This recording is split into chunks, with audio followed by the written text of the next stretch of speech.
200।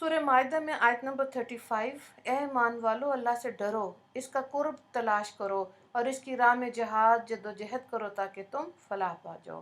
اور 7ویں پارے سورہ معاہدہ آیت نمبر 100 میں ہے، اے نبی صلی اللہ علیہ وآلہ وسلم آپ کہہ دیجئے کہ ناپاک اور پاک برابر نہیں ہو سکتے، تجھ کو ناپاک کی کثرت حیرت میں ڈالتی ہو، سو اے عقل والو اللہ سے ڈرتے رہو تاکہ تم فلاح پاؤ۔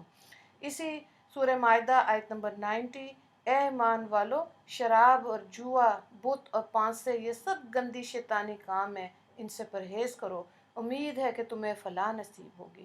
سورہ اعراف آیت نمبر 157، لہٰذا جو لوگ ان پر یعنی محمد صلی اللہ علیہ وآلہ وسلم پر ایمان لائیں اور دین قائم کریں اور اللہ کا کلمہ بلند کرنے کے لیے ان کی حمایت نصرت کریں اور اس کی روشنی کی پیروی کریں جو اس کے ساتھ نازل کی گئی، تو وہی لوگ ہیں جو فلاح پانے والے ہیں۔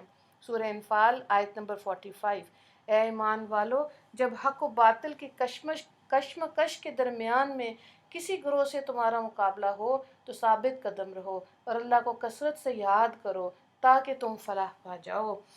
سورہ توبہ آیت نمبر 89-88، البتہ رسول اللہ صلی اللہ علیہ وآلہ وسلم اور جو لوگ ان کے ہمراہ ہیں ایمان لا چکے، انہوں نے اپنے مال اپنی جان سے جہاد کیا اور انہی کے لیے ساری بھلائیاں ہیں اور یہی لوگ پورے کامیاب ہیں یعنی فلاح پانے والے۔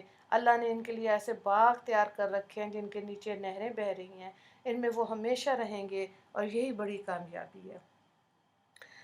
17ویں پارے سورہ حج آیت نمبر 77، اے ایمان والو رکوع کیا کرو، سجدہ کیا کرو اور اپنے پروردگار کی عبادت کرتے رہو، بھلائی کے کام کرتے رہو، امید ہے کہ اس طرح تم فلاح پا جاؤ گے۔ سورہ مومنون آیت نمبر 11، یقیناً فلاح پائی ایمان لانے والوں نے جو اپنی نماز میں خشوع اختیار کرتے ہیں، جو لغو بات سے دور رہتے ہیں، جو زکوٰۃ کے طریقے پر عامل ہوتے ہیں، اپنی شرمگاہوں کی حفاظت کرتے ہیں سوائے اپنی بیویوں کے باندیوں کے کہ ان پر وہ قابل ملامت نہیں، البتہ جو اس کے علاوہ کچھ اور چاہیں وہ زیادتی کرنے والے ہیں، اور جو اپنی امانت اور اپنے عہد پیمان کا پاس رکھتے ہیں اور اپنی نمازوں کی حفاظت کرتے ہیں، یہی لوگ وارث ہیں جو میراث میں فردوس جنت پائیں گے اور اس میں ہمیشہ رہیں گے۔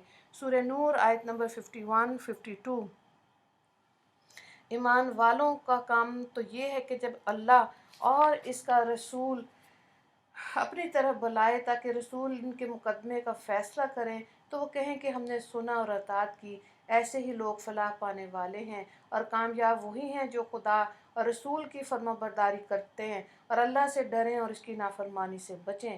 سورہ احزاب آیت نمبر 71، اے ایمان والو اللہ سے ڈرو اور راستے کی بات کہو، اللہ تمہارے اعمال قبول کرے گا اور تمہارے گناہ معاف کر دے گا، اور جس کسی نے اللہ اور اس کے رسول کی اطاعت کی تو وہ بڑی کامیابی کو پہنچ گیا۔ سورہ جمعہ آیت نمبر 10، پھر جب نماز پوری ہو چکے تو زمین پر چلو پھرو اور اللہ کی روزی تلاش کرو اور اللہ کو بکثرت یاد کرتے رہو تاکہ تم فلاح پاؤ۔ آیت نمبر 16 سورہ تغابن، سو اللہ سے ڈرتے رہو جہاں تک تم سے ہو سکے اور سنتے رہو اور اطاعت کرتے رہو اور اپنے حق پہ بھلائی کے لیے خرچ کرتے رہو، اور جو کوئی محفوظ رہا حرص نفسانی سے تو یہی لوگ فلاح پانے والے ہیں۔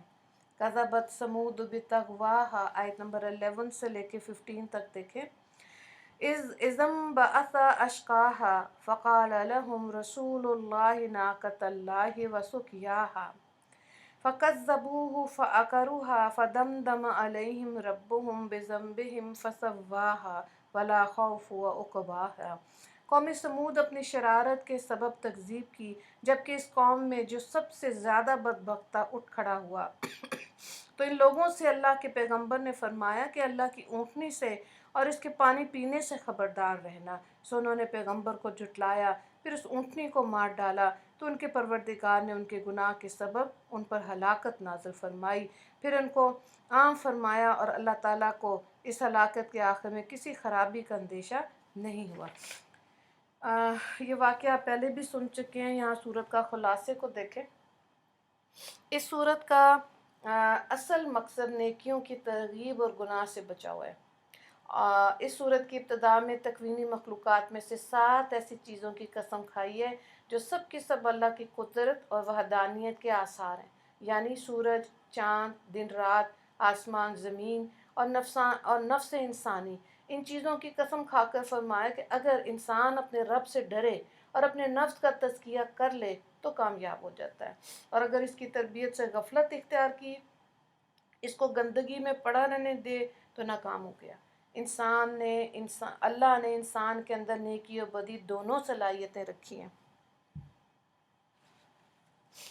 اب یہ انسان پر منحصر ہے وہ کون سی صلاحیت کو بروئے کار لاتا ہے۔ اس تفصیل کے بعد یہ صورت ہمارے سامنے مثال اور نمونے کے طور پر قوم سمود کا واقعہ پیش کرتی ہے، جس نے اپنے نفس کا تزکیہ نہ کیا بلکہ اس گناہ کا عادی بنا دیا، جس کی وجہ سے وہ ہلاکت کے مستحق ٹھہرے۔ اس دو سوالات ہیں سورہ شمس۔ پہلا سوال ہے نفس کو سنوارنا کیوں ضروری ہے، آیت نمبر 9، اور دوسرا سوال ہے سورہ شمس کا خلاصہ تحریر کریں۔ دعا کر لیتے ہیں۔ اللہ تعالیٰ اپنے کرم سے ہم کو دائمی اور سچی کامیابی کی راہ پر چلنا نصیب فرمائے اور ناکامی اور نامرادی کی راہ سے بچنا مقدر فرمائے۔